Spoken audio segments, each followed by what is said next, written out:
Hey, insight number 3 out at Legacy Park here in Templeview. This is the New Zealand Temple. Getting better at this right there. Still not rededicated, still quite finishing up the groundwork, so I believe the inside's done, but still some work to do before we get there. Hanging in there though, aren't we? And we're doing our family history and getting names ready and getting prepared to go back. I've got a new temple dress, so I'm excited to wear it. Alright. Enough about that, let's move on. We're going to be still in section 90, where we were for insight number 2. We're going to look at verses 28 to 33. Probably not going to read all of them, but this is the verses that mention a lady called Vienna Jacques, or Jacques. You can read about her in the Come Follow Me manual. There's a little bit there. There's a whole lot more on the church website if you want to know more about her. Fantastic lady. Just a powerhouse of spirituality and go get 'em and all the good things that you'd want to emulate, and one of my personal hero type persons. So anyway, 28 through to 33, they were sort of wondering what to do because she came back after being baptized. She moved into before she went up to Missouri, and she donated in Kirtland enough money that they were able to buy the plot of land that the temple now sits on. So, when you think about that, it's pretty awesome.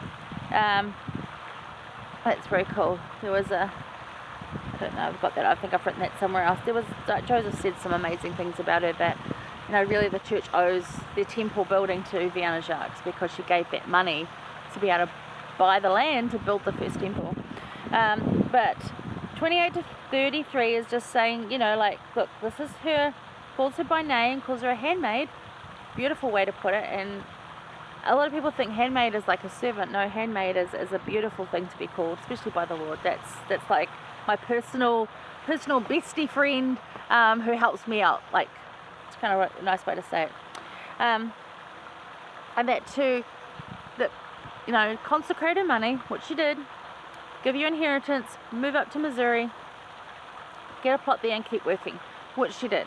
But this is talking about it, and it said that, settle down and she'll be in peace inasmuch as she is faithful and not idle in her days from thenceforth. And she never was. She was always working and doing and moving.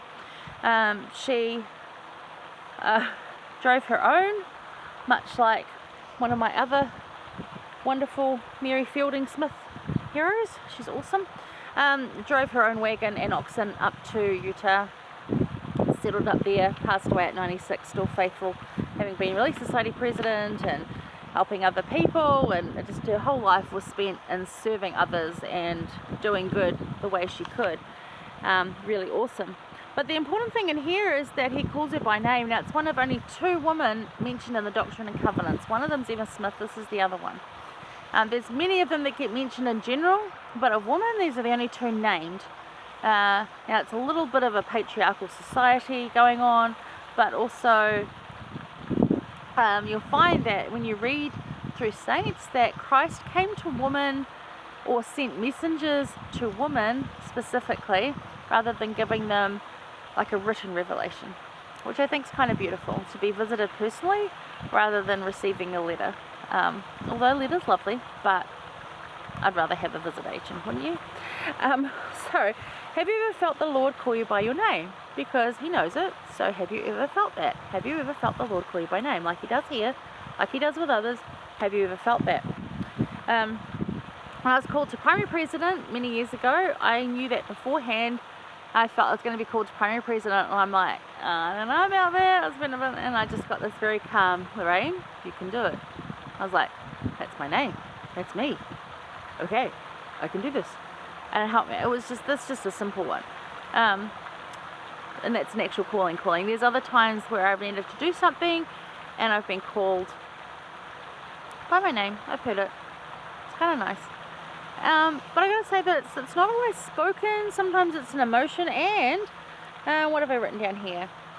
Also when I'm feeling overwhelmed and lost, I have heard him call me by name to get my attention, to direct me to the next step.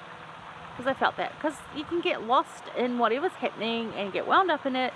And I just hear my name being called and I'm like, okay, stop, listen, okay, I've got to go, that's the next step, to make it clear, because I get so wound up in this cyclone of thought and crazy just going on, stuff going everywhere. So that's really nice for me. It's going to be different for everyone. How is it for you? Please tell us. If you've heard this, please tell us. If you haven't yet, it's okay, keep trying, it'll happen. So yeah, it's not always by our earth name either. We are called, and sometimes it's not in words, it's spirit-to-spirit communication. So there's other names that we might have that are nicknames, so they might always not be our actual given name. So there are other names that we can be called by, and you might hear that.